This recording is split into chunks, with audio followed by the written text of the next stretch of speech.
大家好，我是罗乙，欢迎来到罗乙时间。这里是生命与 DNA 科学系列之3，生物学的盲点与误区第4集。当前生物学认为 X 和 Y 染色体是转化而来， Y 染色体是退化的， X 和 Y 染色体是配对重组。分子人类学从 DNA 编码的解码和数学分析，揭开了当前生物学的盲点与误区。从 DNA 编码的解码看见，人和各生物每一条染色体都是恒定不变的，都是独一无二的。染色体可以转化，染色体会退化，不同染色体配对重组，这样的事情是不可能发生的。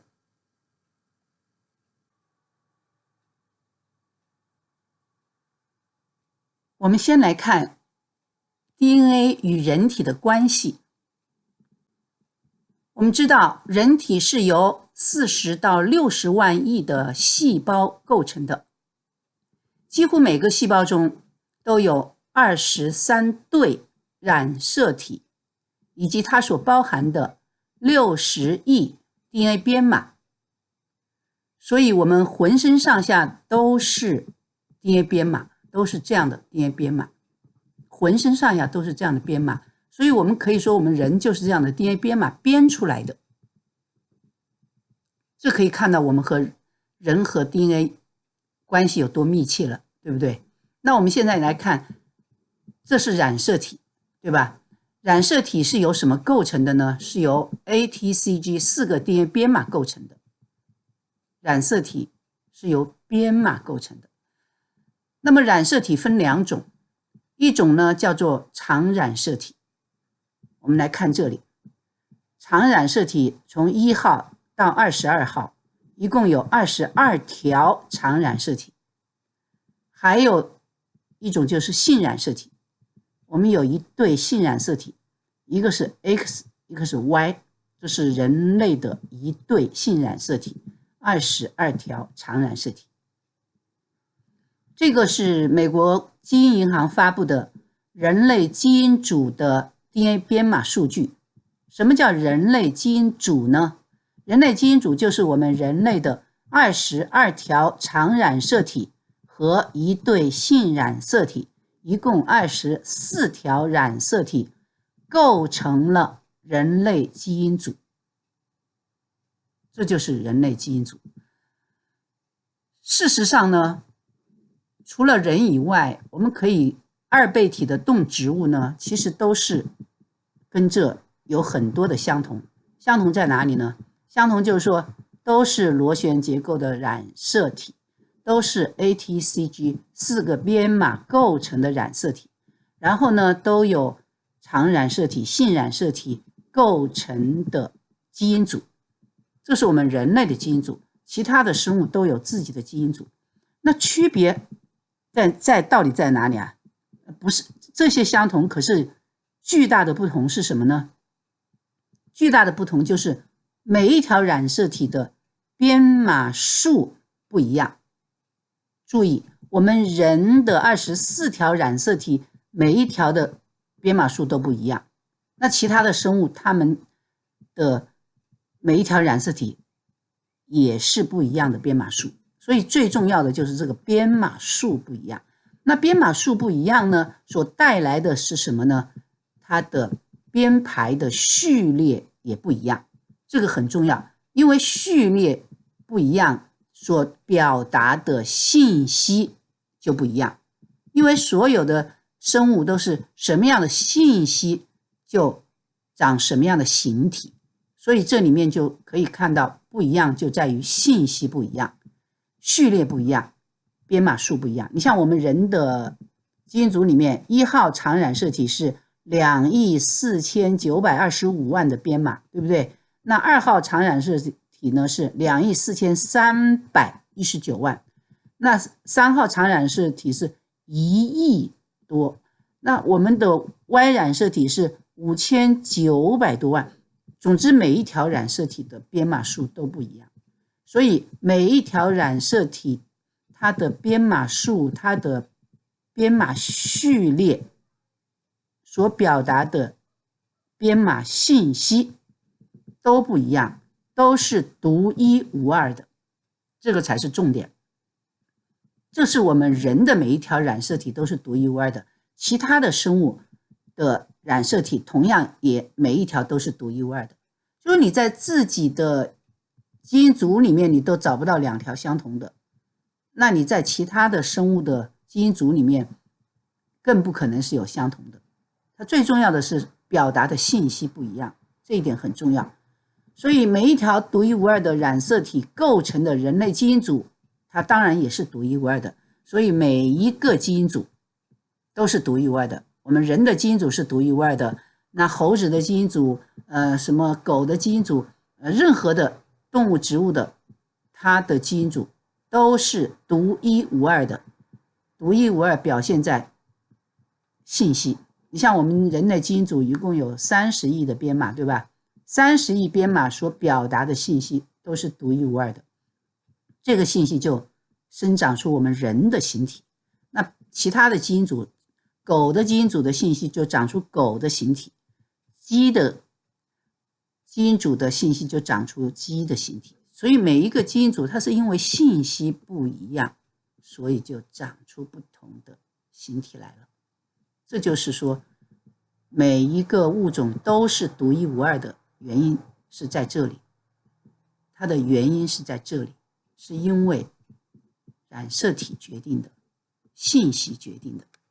好，那我们现在我们知道我们人的身体当中都是 DNA 编码，我们人是编码编出来的。那这编码怎么进入我们人体的呢？我们来看这个图。我们知道一个精子和卵子的结合呢，就是一个新生命的开始，就是一个受精卵细胞，对不对？那受精卵细胞呢，它只有针尖那么大，当它结合以后就有了什么呢？就有了来自卵子的30亿 DNA 编码和精子的30亿 DNA 编码，这样呢，我们的受精卵细胞就有了60亿的 DNA 编码。也就是说，来自卵子的22条长染色体和精子的22条长染色体，这样就有了22对长染色体。然后卵子里面有一个性染色体，精子里面也有一个性染色体，这样我们就有了1对性染色体，就有了22对长染色体，1对性染色体，就有了23对染色体，以及它所包含的60亿 DNA 编码。这就是为什么我们的每个细胞里面都有23对染色体，60亿的编码，就是这样来的。因为一个受精卵细胞它会进行细胞分裂，对不对？一个分裂成2个，2个到4个，那最后分裂到40到60万亿这样的细胞，而细胞里面就都有这样的60亿编码。因为在分裂的时候它就会 copy 复制成2份，那染色体编码都会复制出来，所以每个细胞里面就都有了60亿的编码，就是这样子的。而60亿的 DNA 编码它是信息，我们已经说了，当信息进入我们人体的时候呢，信息就分为3个部分。一个部分呢叫基因的信息。基因我们注意啊，基因和基因组是2个不同的概念。基因组呢是这个24条染色体构成的，是基因组。那基因是什么呢？基因就是说在我们的人体的60亿的编码中呢，有这个信息呢有 3% 的编码属于基因的信息。所以基因的信息其实比例是很小的，不要认为说 DNA 就是基因，那是错误的。实际上整个 DNA 的信息里面只有 3% 是属于基因的信息。这 3% 的基因的信息干嘛呢？就是长出我们的身体形体，看得见摸得着的什么器官啊，就是我们肉体的部分，就是这一部分。那另外的 97% 的信息呢，一个呢就是调节控制的信息。这个部分的信息非常的重要，它会在我们的各个器官的生长、器官互相的配合以及我们在细胞分裂的时候，每一个细胞在分裂的时候，同时要把23对染色体60亿编码必须要复制 copy 成2份，在每一个细胞里面都要有，所有这些工作都是调节控制的这一部分信息的工作。还有非物质的遗传信息呢，就是我们的思维啊，我们的性格呀，我们的天生的一些个性啊、特长啊，这一部分呢就是非物质的，就是你不能摸得着的，不能够看不见摸不着，但是可以表现出来的这一部分呢，属于非物质的遗传信息。所以我们可以看到60亿的编码进入人体以后呢，是分为基因的信息、调节控制的信息，还有非物质的遗传信息。这就是说 DNA 和人体的关系就可以看到非常的密切了。那我们这里最重要的就是知道了什么呢？知道每一条染色体它都是独一无二的。每一个基因组，人和其他所有生物的基因组也是独一无二的。那我们在下面再来看卵子和精子是怎么产生的。既然卵子精子那么重要，因为我们所有的信息就靠卵子和精子来输入，对不对？所以它非常重要。我们来看它是怎么产生的，它和 DNA 又有什么关系？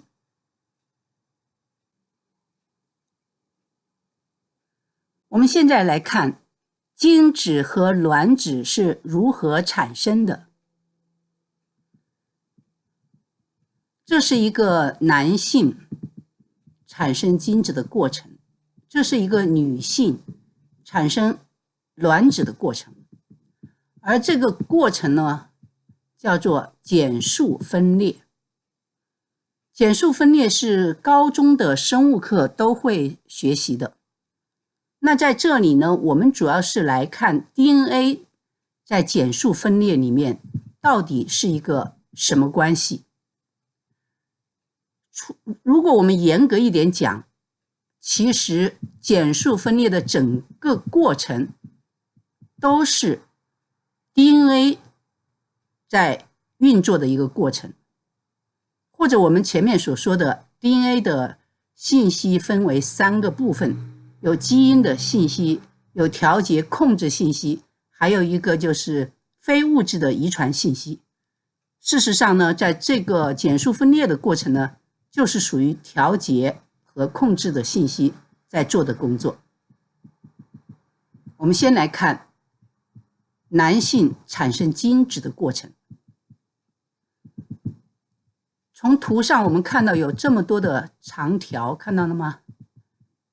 这都是长条，这可不是长条，这都是染色体，看到没有？全都是染色体。而染色体我们知道是由编码 ATCG 构成的，上面每一个台阶上都是编码。好，那么我们先来看这个好了，这是我们人类的基因组啊，这一边呢是人类的基因组，这是黑猩猩的基因组。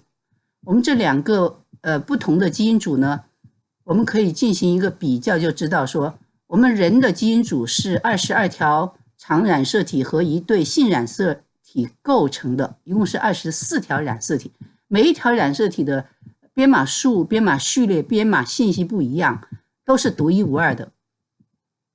那么独一无二的染色体就构成了我们人类独一无二的基因组。而黑猩猩的也是每一条染色体编码数、编码序列、编码信息不一样，都是独一无二的。所以它们的染色体独一无二的每一条染色体也构成了它们独一无二的基因组。它们的染色体比我们人要多2条，所以它的编码数呢也多一些，它有33亿多，我们是30亿多。但是虽然都叫基因组，虽然都是染色体构成的，由于每一条染色体的编码数、编码序列、编码信息不同，所以每一条独一无二的染色体就构成了独一无二的基因组，每一个物种的基因组就都是独一无二的。那么做减数分裂呢，必须是同一个基因组才可以做，这一点很重要。你不是相同的基因组是不能够做减数分裂的，对不对？所以一定是相同的基因组才可以。那好，那我们在这里呢，先来看这个产生基因子的过程好了。我们说过了，每一个细胞里面都有23对染色体，以及它包含的60亿颠编码，几乎每个细胞中都有。那这个呢是男性的精原细胞，它的精原细胞里面同样呢也是有22对常染色体，这是常染色体，有22号，对吧？它有22对，22对是因为它有22条是来自它的父亲，22条来自它的母亲。然后呢，还有一对性染色体，它的性染色体呢，同样一条来自父亲，一条来自母亲。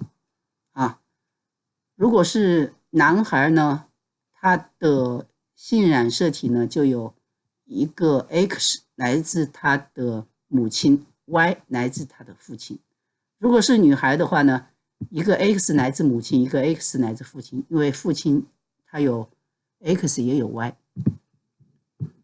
好，那这个男性他的细胞里面的23对染色体呢，第一步要做的工作呢，就是要把每一个染色体都要 copy 成2份，copy 成2份，然后在这个着实力位置连接起来，称为姐妹染色体。什么意思呢？就是说这个男性的这个1号来自他父亲的1号常染色体，2号常染色体一直到22号常染色体来自他父亲的都要 copy 成姐妹染色体。来自他母亲的22条常染色体还有一条性染色体也都要 copy 成复制成姐妹染色体，就都成了这个样子，每一条都变成姐妹染色体。这是精原细胞里面的它的23对染色体都要 copy 成姐妹染色体。那下一步要做什么呢？下一步就是姐妹染色体的同号，就是1号要找到1号，2号要找到2号，叫做同源染色体，它必须都要找到，1号找1号，2号找2号，3号找3号，一直到22号找22号，对吧？那如果说有 X 的话呢，就要找 X， 对不对？就要找到，找到以后要干嘛呢？找到以后要做联会这个工作。联会的工作呢，它的要求很严格，就是一定是同源，就是1号和1号，这是第一个。第二个呢，一定要对齐，要对齐。第三个呢，他们需要做一个联会，要交换信息。在这个交换信息的过程当中，它必须在交换的片段编码数要相等，他要做这个工作，所以要做一个联会的工作。联会做完以后呢，他要第一次分裂，就是2对姐妹染色体，父亲的姐妹1号和母亲的1号要分开。分开以后呢，不一样的地方就是你中有我，我中有你，信息已经交换了，对不对？那第二次分裂呢，就变成了单体，看到没有？变成单体了。好，然后呢，就产生出精子。我们这里看到的，我们这里举例子是说，假定是1号，事实上呢，是每1号，就是1号、2号、3号，一直到22号，它都要做一个交换信息的工作，都要最后再分开分裂，然后再分开。也就是说，最后到精子里面不是只有1条染色体，而是22 22条常染色体和一个性染色体，也就是说每个精子里面就都有22条，看到没有？这里22条常染色体和一个性染色体。它的精子里面有一半是带 X， 一半带 Y。如果带 X 的精子受精就生女儿，带 Y 的精子受精就生男孩。这个就是精子的里面的染色体。我们从这里可以看到，不管是这里的复制，然后这里1号找1号，2号找2号，再然后这里要对齐，对齐以后要交换片段，交换的片段要相等，然后还要第一次分裂，第二次分裂，这每一步的工作，它都不会是自然产生，都是我们前面说的调节和控制的信息，那一部分信息在做这些工作，它都不会自己来产生的。好，那么这就是产生精子的过程，这是产生卵子的过程，其实跟它差不多，所以我们就不细讲了。那我们总结一下呢，就是说在减数分裂的这个过程当中呢，有几个点是要注意的。一个呢，就是它必须是同源染色体才能够进行联会，这一点很重要，而且还必须要对齐，而且交换的片段还必须要相等。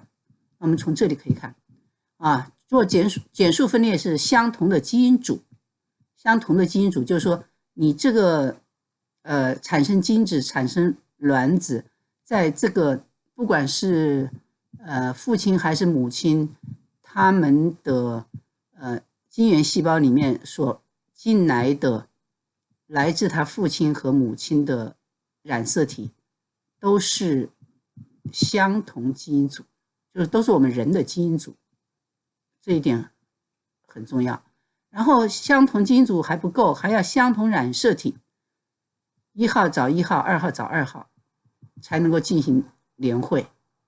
那联会的时候呢，染色体需要对齐，也就是编码要对齐，然后交换的片段必须要相等。这个就是减数分裂联会的一个原则，非常重要。那这样一个原则下呢，它就保持了染色体的恒定，或者说它就没有破坏染色体的恒定性。每一条染色体是恒定的，它的编码数，你看这里编码数是恒定的，编码序列恒定，然后编码信息也是恒定的。还有一个地方呢，就是这里要进行一个复制，就是1号要复制成2条，变成姐妹染色体，对不对？每一条都要复制成姐妹染色体。这个复制的过程呢，就会发生编码突变，或者说突变是发生在染色体复制的过程中。除了这里有一个染色体复制以外呢，还有一个过程呢，就是当一个受精卵细胞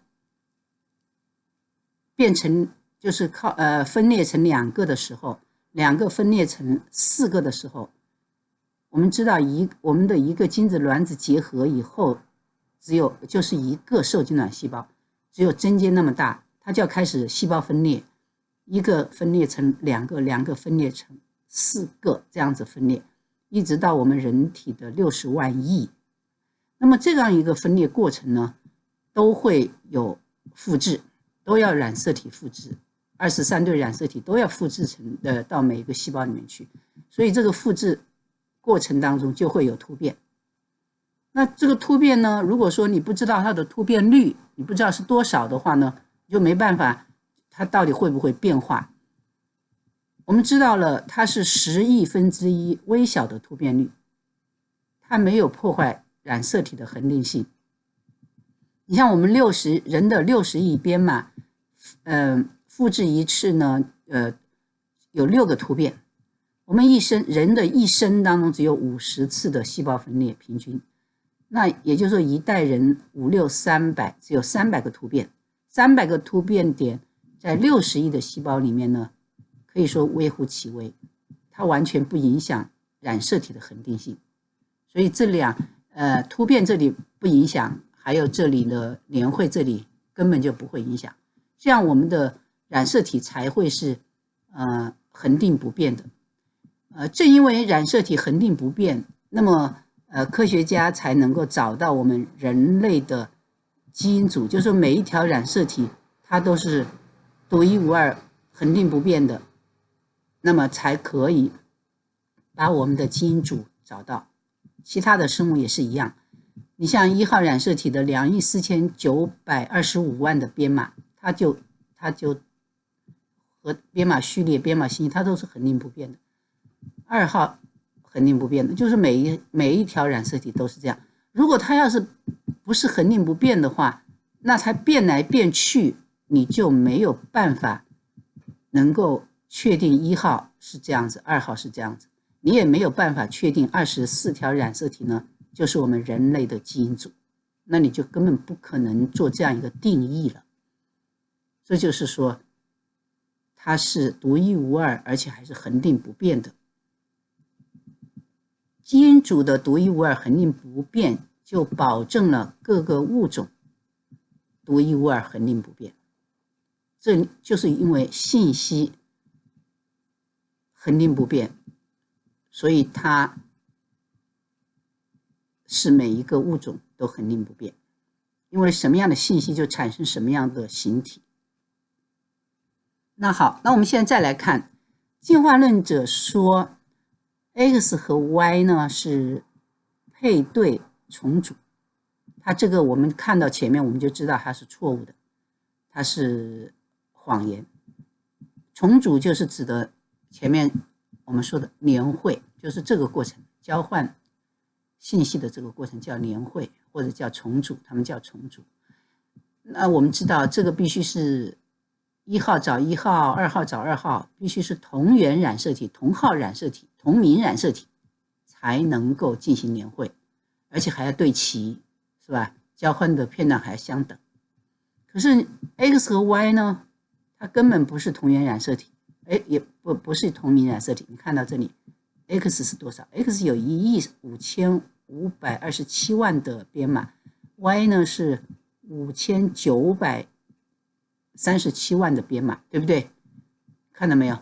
所以这2条染色体的编码数、编码序列、编码信息差别都非常大，它根本不可能联会，它不具备联会的条件，所以说他们会配对重组完全是错误的，完全是没有科学依据的。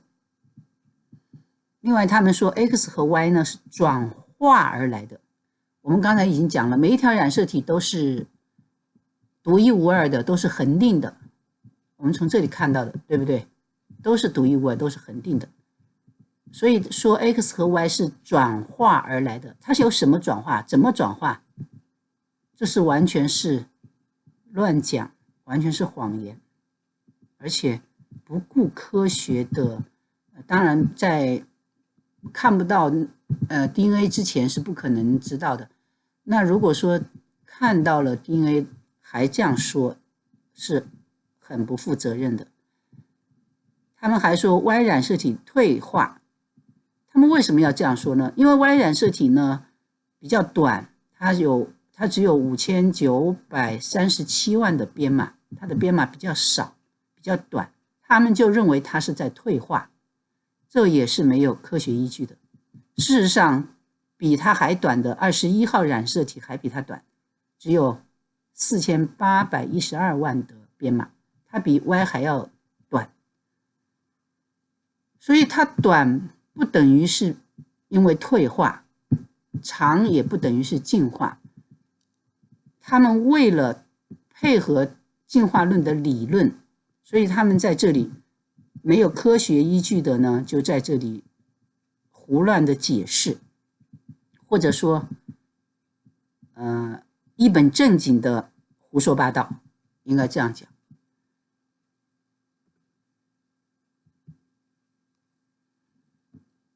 那我们从减数分裂的过程我们就知道了，其实整个减数分裂的过程严格的讲都是 DNA 在运作中，全部都是 DNA 在运作中，都是染色体，都是编码。所以我们就总结一下，就知道说减数分裂联会的条件必须是同源染色体，同名染色体，就是1号找1号，2号找2号。而同源染色体就意味着什么呢？第一，同名的染色体才有相同的编码数、相同的序列、相同的信息，才能进行联会。你比如说1号，对不对？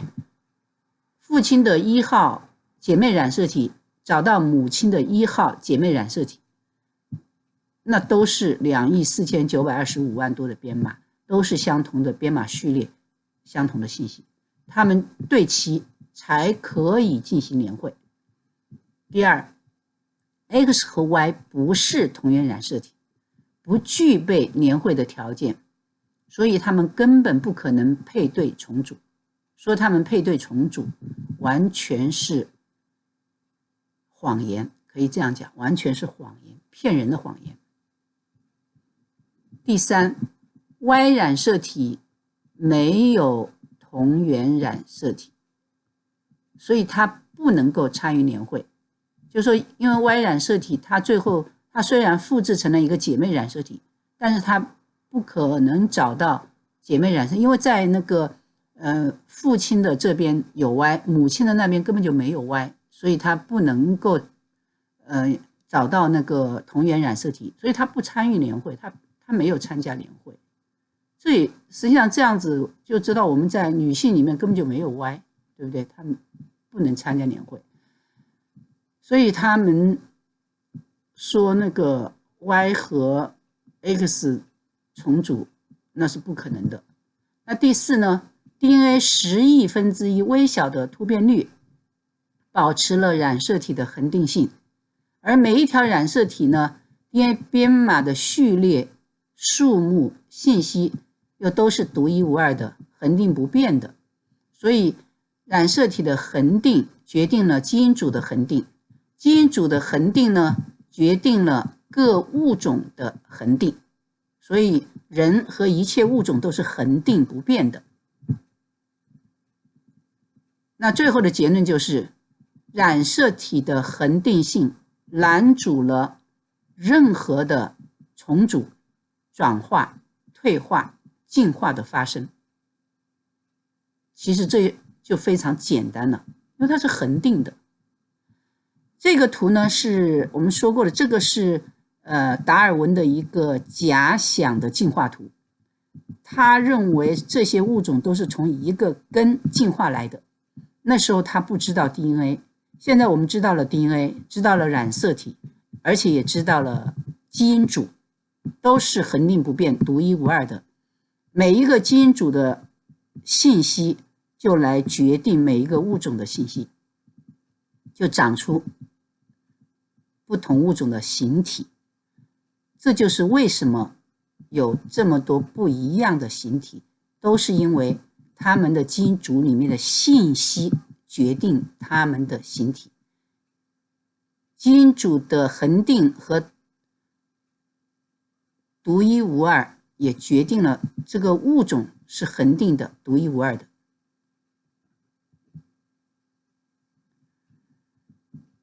那么我们从前面的分析论证中，我们就是可以知道说，是从 DNA 编码的解码，我们前面整个都是在解码和数学分析，就是像10亿分之一的突变率数学的分析，我们就看见了进化论所说的 X 和 Y 配对重组， X 和 Y 是转化而来， Y 染色体有退化，都是进化论伪科学的谎言。而染色体的恒定性拦阻了任何的重组、转化、退化、进化的发生。